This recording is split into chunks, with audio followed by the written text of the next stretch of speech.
Warning, this is a review of Phantom Breaker Battlegrounds for PSN and Xbox Live Arcade. No audio, video from the game was used in the purpose of this review, and this review is an opinion. So please, by all means, enjoy the show and respect the opinion.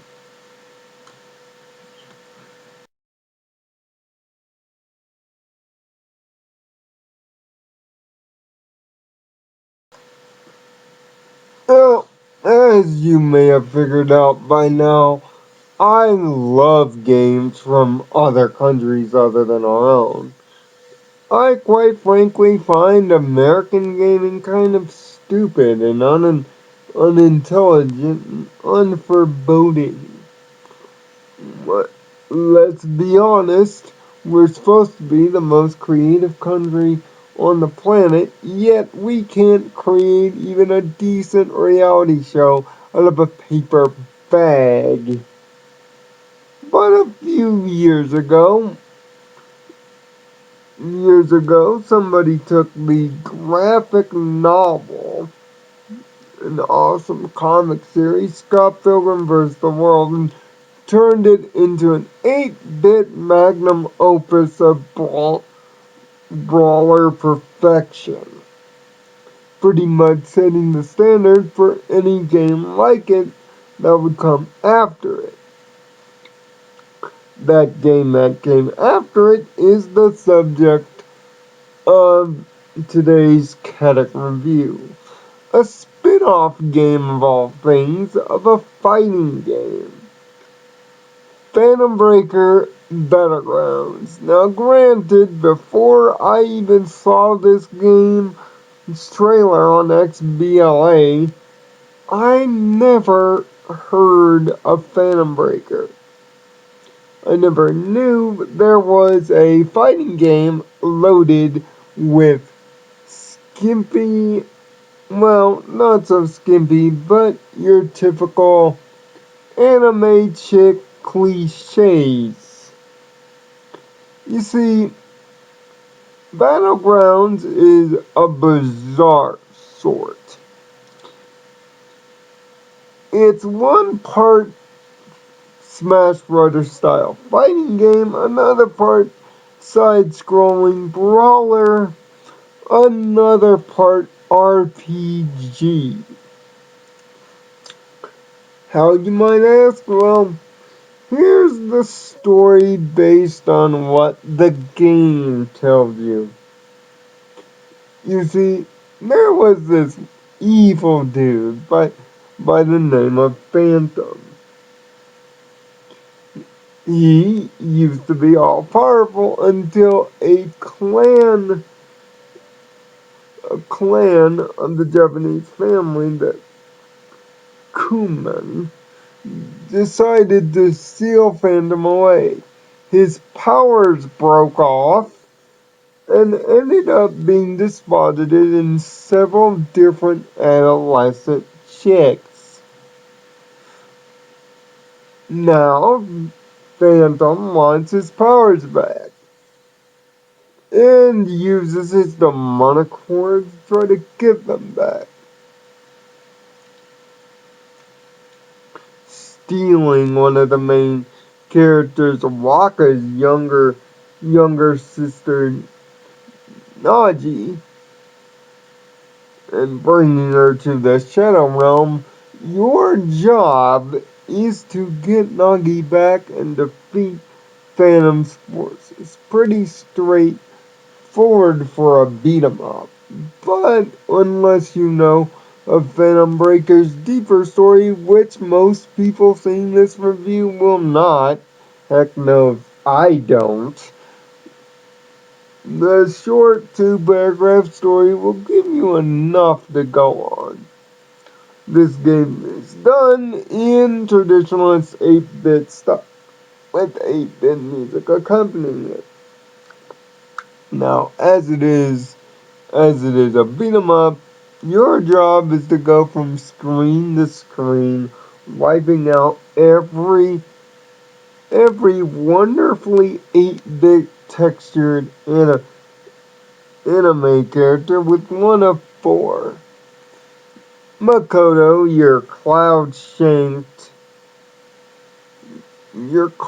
shank ray looking heroine, the aforementioned Rocco with her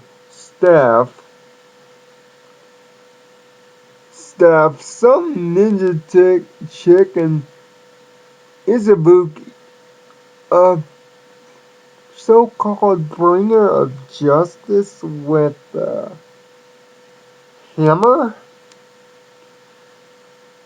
Trust me, this game goes right into the who the hell are these people degrees. If you haven't played Phantom Breaker before, and this is your first dive in the world like I was, you're going to be doing a lot of head scratching.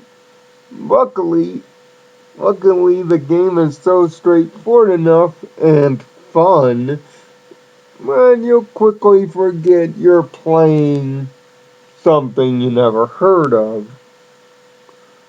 Now, the game takes a page from Castle Crashers, 4-player online co-op, which, by the way, for the purpose of the online portion of my playthrough, I had to recruit some help for this one through Raptor.com, which, by the way, if you have Raptor, you can find me through Leoka Lion 59 and see what games I'm currently playing. I'd like to give a personal shout out to King of Daijo for being such a good friend and a good sport playing through a rather lag-tastic co-op run. Yeah, the netcode for this thing is about as shoddy as, well, most Ubisoft games. Or so Calver in the recent. Trust me, even though online co-op is a good idea until they improve the netcode, which hopefully in a title update upcoming they do, this game is almost unplayable on the co-op level, which is pretty sad, considering there was a lot of potential in seeing that co-op is the one thing that the aforementioned Scott Pilgrim has yet to integrate into its game design. But if you can find good three good buddies on the local side, or God forbid you run into that one perfect game, co-op is fast, fluid, and pretty much does what it needs to do. Seeing that the game is based on a fighting game, there are loads of special attacks that you can unlock through the RPG style skill tree. Granted, the level cap is only at level 50 to this point. At the time of this which will come out as the day that I'm actually doing the review, you'll be about a week off to an update to the game through DLC that will add an extra character and will increase the level cap to 90. This will be important to get maximum enjoyment out of the game, but right now, as it stands at 50, you'll have that empty feeling when all those points you've accumulated and all the experience you're picking up through multiple playthroughs are pretty much dead. Speaking of playthroughs, there are 4 difficulties, each ranging from easy being a joke, normal being still a joke, especially if you're going through a second run. And hard mode which until the latter part of the game finally starts to show its teeth. There are only 7 stages in this thing.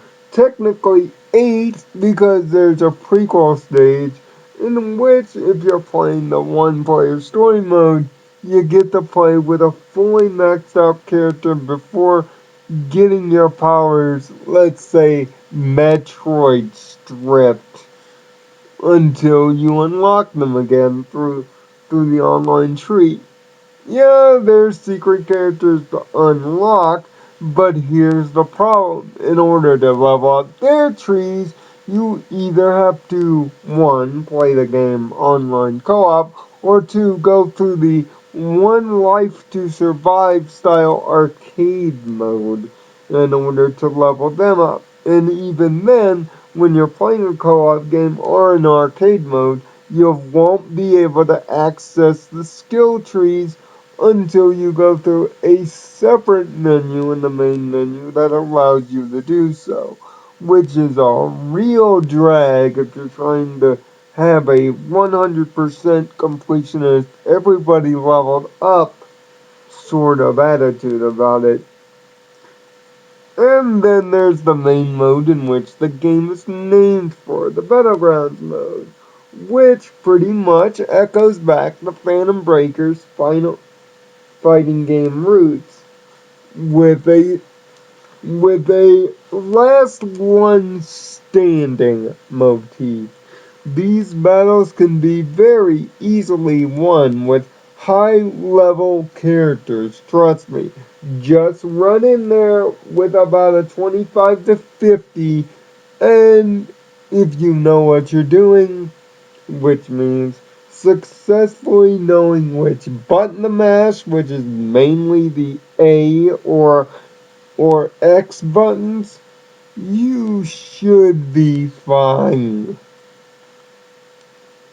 In terms of the soundtrack, there's good 8-bit tracks here. Some of them have rhythm and melody, but largely they are forgotten about.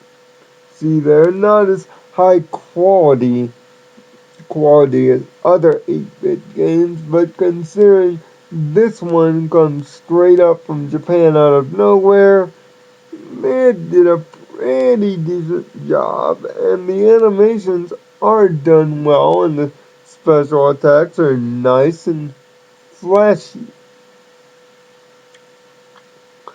Granted, this game is only 800 Microsoft points or $10 otherwise. It's a great game if you like 8-bit beat 'em up brawlers, but don't expect the perfection that was Scott Pilgrim echoed here. If you're going to make the purchase, wait until the update next week before picking this one up to get maximum enjoyment. And yes, for those achievements slash trophy hunters, the achievements are pretty much easy as pie. It just takes a lot of dedication and a few replayed playthroughs. I was going to score this game higher, but because of its unprepared netcode largely and its not high enough level cap at the point of this review, I have to dock Phantom Breaker some points. That's why I give Phantom Breaker Battlegrounds a 7 out of a possible 10. It's a good game if you like retro style games or you're looking for a novelty piece in your arcade cabinet.